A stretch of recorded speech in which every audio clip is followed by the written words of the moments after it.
Diwen. As people, Hind, Nahal, and I could not have been more different. Hind is private and fiercely loyal.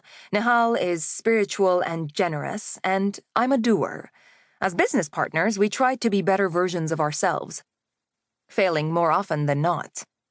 We divided work based on preference and passion.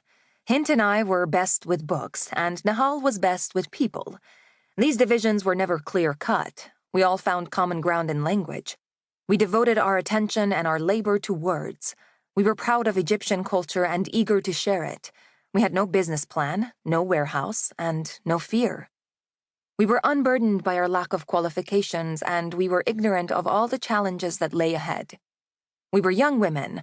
I was 27, Hind was 30, and Nahal was 40. Over the next 2 decades, we would hold one another's hands through marriages, divorces, births, and deaths. We would confront the difficulties of running a business in a patriarchal society, navigating harassment and discrimination, cajoling bureaucratic despots, and becoming fluent in Egypt's censorship laws in the process. From the beginning, we knew that our bookstore couldn't be a relic of the past. It had to have a purpose and a vision. Every aspect had to be intentional, beginning with the name. One afternoon, our mother, Faiza, listened politely as Hind and I grappled with this dilemma. Underwhelmed by our suggestions and eager to return to her lunch, she proposed Diwen. She enumerated its translations: a collection of poetry in Persian and Arabic, a meeting place, a guest house, a sofa, and a title for high-ranking officials. Diweni was a type of Arabic calligraphy. She paused, then added that the word worked phonetically in Arabic, English, and French. She returned to the plate in front of her. We were dismissed. Empowered by our name, we approached Nermin Hammam, a graphic designer also known as Minou, to help us build our brand. Her humor was swift and biting. Her gummy smile all-knowing. Minou asked Hind, Nahal, and me to describe Diwen as if she were a person. We told her that she was a person, and this was her story. Diwen was conceived as a reaction to a world that had stopped caring about the written word. She was born on March 8, 2002, coincidentally, International Women's Day. She is larger than the space she occupies. She welcomes and respects others in all their differences.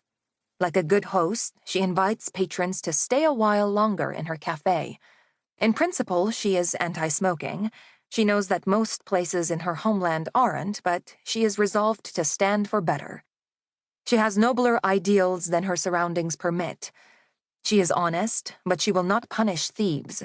She is sincere and insists on weeding out those who aren't. She doesn't like numbers. She doesn't like the binary world that surrounds her, and she is set on changing it, one book at a time. She believes that North and South, East and West are restrictive terms, so she offers books in Arabic, English, French, and German. She brings people and ideas together. Minou translated our description into a logo. She wrote D-I-W-A in an eccentric black font, adding the N in Arabic. This last letter, a nod to Nun al-Niswa and Nun al-Ineth, genders verbs, adjectives, and nouns to the feminine. Minou surrounded the entire word with tashkil, or diacritics. Not only did Minou design a logo, she created a brand that could grow and change. She invented ways for Diwen to spread: bags, bookmarks, cards, candles, wrapping paper, pens, pencils, and wallpaper. The Diwen shopping bag became a cultural status symbol on the streets of Cairo. In later years, when I glimpsed one of our bags on a London street or a New York subway, the feeling was electrifying. In the 2 years following the revolution, as the Muslim Brotherhood rose to power, Cairo transformed into something almost unrecognizable, and I began to consider leaving.